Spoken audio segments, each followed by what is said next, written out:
বন্ধুরা চলুন চীনের এই স্যাটেলাইট ছবিটা দেখি। প্রথম দেখায় মনে হবে এখানে শুধু এক শূন্য অনর্বর মরুভূমি, কিন্তু মাঝখানে আছে এক অদ্ভুত জিনিস, কোন এক ধরনের কাঠামো। জুম করলে দেখা যায় এটি দেখতে একেবারে বিমান রণতরীর মতো, যেগুলো সামরিক বাহিনীর ভাসমান এয়ারবেস হিসেবে ব্যবহার করে, রানওয়ে, যুদ্ধ বিমান আর অস্ত্র সহ।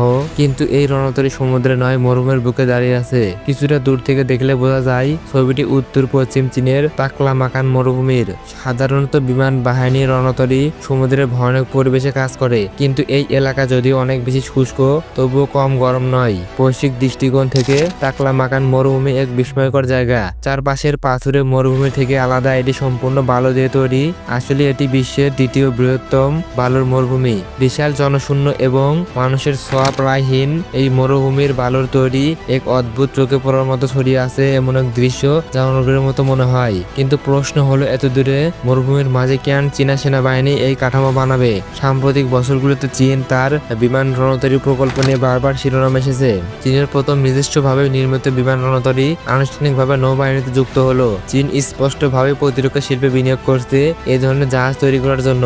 মাত্র 15 বছর আগে চীনের একটি বিমান বাহিনীর রণতরীও ছিল না। আজ তাদের সংখ্যা 3। কিন্তু স্যাটেলাইট ছবি আকারটা খেয়াল করলে কিছু মিলছে না। ডিজাইনটা চীনের নিজের রণতরীর মতো নয়, বরং এটি আমেরিকার ডিজাইনের সাথে মিলে যায়। উদাহরণস্বরূপ মার্কিন নৌবাহিনীর সর্বশেষ Gerald R Ford class carrier এর সঙ্গে এটির আশ্চর্যজনক মিল রয়েছে। আর একটু দূর থেকে দেখা যায় মরুভূমি জুড়ে কেটে যাওয়া এক লাইন, যা সম্ভবত রেল লাইন। আর এই রেল লাইনের ওপারে আরেকটি কাঠামো দেখা যায়। এটি দেখতে রণতরীর মতো নয়, বরং মার্কিন নৌবাহিনীর বহুল ব্যবহৃত আর্লেক বার ক্লাস ডেস্ট্রয়ারের মতো।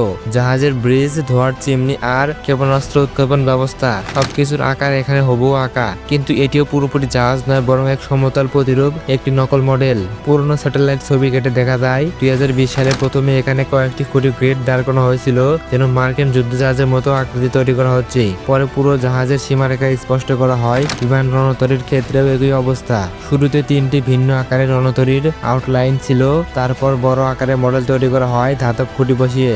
এবার আবার রেল লাইনের নজর দিলে দেখা যায় অদ্ভুত কিছু। চারপাশ একেবারে সমতল মরুভূমি, অথচ ট্রাকগুলো সোজা নয়, বারবার বাঁক নিয়েছে এবং হঠাৎ তীক্ষ্ণ ডান দিকে করেছে। কেন সোজা লাইন করা হয়নি? আরো বিস্ময়কর ব্যাপার হলো, রেল লাইন উত্তর দিকে গিয়ে থেমে যায় এক সামরিক ঘাঁটিতে, যেখানে বড় হ্যাঙ্গার, কয়েকটি ভবন আর অনেকগুলো ট্রাক আছে। আর দক্ষিণ দিকে গেলে হঠাৎ ট্রাক শেষ হয়ে যায়, মরুভূমিতে গিয়ে মিলে যায়। কোনো নির্মাণ কাজের চিহ্ন নেই, কোনো উদ্দেশ্যও পরিষ্কার নয়। এইসব বোঝার জন্য আমাদের দেখতে হবে আসলে মার্কিন যুদ্ধজাহাজগুলো কোথায় থাকে, কারণ বাস্তবে মার্কিন রণতরীগুলো এতটাও দূরে না যতটা মনে হয়। যুক্তরাষ্ট্র দক্ষিণ চীন সাগরে বিমান রণতরী মোতায়েন করেছে। শনিবার এক মার্কিন ডেস্ট্রয়ারের সঙ্গে চীনা যুদ্ধজাহাজ প্রায় সংঘর্ষে লিপ্ত হয়। বছরের পর বছর ধরে দক্ষিণ চীন সাগর উত্তেজনা বেড়ে চলেছে, যেখানে যুক্তরাষ্ট্র চীনের মুখোমুখি হওয়া প্রায় নিয়মিত। এর কেন্দ্রে দুটি বড় বিরোধ, দক্ষিণ চীন সাগর এবং তাইওয়ান। দক্ষিণ চীন সাগরের প্রায় পুরো অংশকে চীন নিজের ভূখণ্ড মনে করে, যদিও তা আন্তর্জাতিক জলসীমা। এ দাবিকে জোরদার করতে চীন দ্বীপ আর প্রবাল প্রাচীর কৃত্রিমভাবে বড় করেছে, বালু ফেলে সামরিক ঘাঁটিতে রূপান্তর করেছে। যুক্তরাষ্ট্রের জবাবে নিয়মিত যুদ্ধজাহাজ পাঠায় এবং সামরিক মহড়া চালায়। অন্যদিকে তাইওয়ান, যা কার্যত স্বাধীন দেশ হলেও চীন এটিকে নিজের প্রদেশ বলে মনে করে। প্রয়োজনে শক্তি দিয়ে গঠিত করা হবে এমন হুমকি চীন বহুবার দিয়েছে, আর যুক্তরাষ্ট্র স্পষ্টত এর বিরোধিতা করে। তাই তারা তাইওয়ান প্রণালীতে যুদ্ধজাহাজ রাখে। এই দুই বিরোধী বড় সংঘাতে পরিণত হতে পারে, আর তাই চীন মরুভূমিকে ব্যবহার করছে এক মহড়ার মাঠ হিসেবে মার্কিন যুদ্ধজাহাজ ধ্বংসের অনুশীলনের জন্য। এই কাঠামোগুলো আসলে ক্ষেপণাস্ত্র পরীক্ষার জন্য বানানো টার্গেট। অনেকে মনে করেন লম্বা ধাতব খুঁটিগুলো ক্ষেপণাস্ত্র আঘাতের প্রভাবে মাপার জন্য সেন্সর, আবার কারো মতে এগুলো রাডার রিফ্লেক্টর, যাতে প্রকৃত যুদ্ধজাহাজের মতো রাডারের প্রতিফলিত হয় এবং অন্য পরীক্ষার সাইটের স্যাটেলাইট ছবি দেখে নিশ্চিত হওয়া যায় চীন আসলে এই মডেলগুলোতে আঘাত আনছে। কিন্তু স্থির টার্গেট ধ্বংস করা সহজ, আসল যুদ্ধজাহাজ কখনো স্থির থাকবে না। এখানে রেল লাইনের রহস্য, কারণ এখানে পুরো বিমান বাহিনী রণতরী চলমান মডেল বানানো হয়েছে।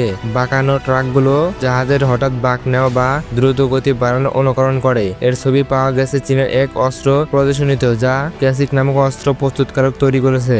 এখন চীন একা নয়, ইরানও 2014 সালে মার্কিন রণতরীর নকল বানিয়ে ক্ষেপণাস্ত্র দিয়ে ধ্বংস করেছিল। যুক্তরাষ্ট্র একইভাবে নকল শত্রুপক্ষের টার্গেট বানায়, যেমন নকল শহর, নকল জঙ্গি বিমান, এমনকি রাশিয়ার আসল জেটও ব্যবহার করেছে প্রশিক্ষণের জন্য। কিন্তু চীনের ক্ষেত্রটি বিশেষভাবে উদ্বেগজনক, কারণ তারা শুধু সাধারণ অস্ত্র নয়, এমন ক্ষেপণাস্ত্র পরীক্ষা করছে যা যুদ্ধের কৌশলে পাল্টে দিতে পারে। যুক্তরাষ্ট্রের গোয়েন্দারা ধারণা করে চীনের ডংফেং 21D ক্ষেপণাস্ত্র বিশেষভাবে নকশা করা হয়েছে চলমান বিমান বাহিনীর রণতরী ধ্বংস করার জন্য। এই ক্ষেপণাস্ত্র প্রথমে মহাকাশের দিকে ছুটে যায়, তারপর ভয়ানক গতিতে নিচে নামে। অবতরণের সময় এটি আলাদা হয়ে যায় এবং মাঝ আকাশে পথ বদলাতে পারে, এমনকি চলন্ত যুদ্ধজাহাজকেও ট্র্যাক করে আঘাত আনতে পারে। চীন তাদের স্যাটেলাইট নেটওয়ার্ক বাড়িয়েছে এই টার্গেটগুলো বাস্তব সময়ে ট্র্যাক করার জন্য। বিশেষজ্ঞদের মতে এ ধরনের ক্ষেপণাস্ত্র আটকানো প্রায় অসম্ভব, মাঝ আকাশে থামানো কঠিন, আর একেবারে শেষ পর্যায়ে এটি হঠাৎ দিক বদল করতে পারে। এত কিছু খোলাখুলি ভাবে মরুভূমিতে পরীক্ষা চালানো এক ধরনের বার্তা, কারণ এই অস্ত্রের অস্তিত্বই ক্ষমতার ভারসাম্য বদলে দিচ্ছে। যুক্তরাষ্ট্র যদিও তাদের রণতরী কাছে আনতে না পারে, তবে তাদের দূরে থাকতে হবে, ফলে সেখানে মোতায়েন বিমানের কার্যকারিতা কমে যাবে, অর্থাৎ অস্ত্র ব্যবহার না করেও চীন কৌশলগত সুবিধা পাচ্ছে। এদিকে তাইওয়ানও প্রস্তুতি নিচ্ছে। তারা সম্প্রতি বিশাল মহড়া চালিয়েছে, যেখানে 22,000 রিজার্ভ সেনা অংশ নিয়েছে। এই খবরটা এখনো যুক্তরাষ্ট্রের মূলধারার সংবাদ মাধ্যমে তেমন প্রকাশ পায়নি, কিন্তু এটি অত্যন্ত গুরুত্বপূর্ণ।